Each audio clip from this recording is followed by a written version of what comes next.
Profit generate ചെയ്യുന്നതിനുള്ള എല്ലാ മെഷേഴ്സും അതിൻ്റെ കറക്റ്റ് അളവിൽ നമ്മൾ സൊസൈറ്റിയിലേക്ക് റീഇൻവെസ്റ്റ് ചെയ്യുവാണ് എങ്കിൽ അത് ജനറേഷനിലേക്ക്, അതായത് ഈ ഓണേഴ്സ് ഒരു ട്രസ്റ്റി എന്ന സ്റ്റാറ്റസ് കൊണ്ടുവരുന്നതാണ് നല്ലത്.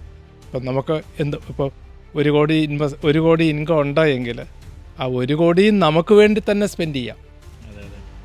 ആ 1 കോടിയിൽ 10% 10 lakhs നമുക്ക് വേണ്ടിയിട്ട് ചിലവാക്കാം. പിന്നെ വീട്, അത്യാവശ്യം കാറ്, അങ്ങനെയുള്ള സൗകര്യങ്ങളൊക്കെ ആവശ്യമുണ്ട്. പക്ഷേ സ്പെൻഡിങ്, ഈ പറയുന്ന പ്രോഫിറ്റ്, അതിൻ്റെ ആപ്ലിക്കേഷൻ വളരെ ഇമ്പോർട്ടൻ്റ് ആണ്. ആ ആപ്ലിക്കേഷൻ സൈഡിൽ ഫാമിലികളും ഇൻഡിവിജ്വൽസും ഇമ്പോർട്ടൻസ് കൊടുക്കാത്തതാണ് ജനറേഷൻ പെട്ടെന്ന് തന്നെ ആ 3rd ജനറേഷൻ ആകുമ്പോൾ 4th ജനറേഷൻ ആകുമ്പോഴേക്കും എത്രയോ കഠിനാധ്വാനത്തിൻ്റെ ഫലമായിട്ടാണ് ഒരു ബിസിനസ് നമ്മൾ ഉയർത്തിക്കൊണ്ടുവന്നത്. അത് ചിലപ്പോൾ ആ മനുഷ്യൻ മരിച്ചു പോയിട്ടുണ്ടാവും, അല്ലെങ്കിൽ ആ മനുഷ്യൻ്റെ ലാസ്റ്റ് ഭാഗത്തായിരിക്കും അവിടെ താഴോട്ട് പോകുന്നതും നമുക്ക് കാണാനും സങ്കടപ്പെടുന്നതും നമുക്ക് കാണാനും മാർക്കറ്റിൽ നിന്ന് നമുക്ക് മനസ്സിലാക്കാനും ഒക്കെ പറ്റും.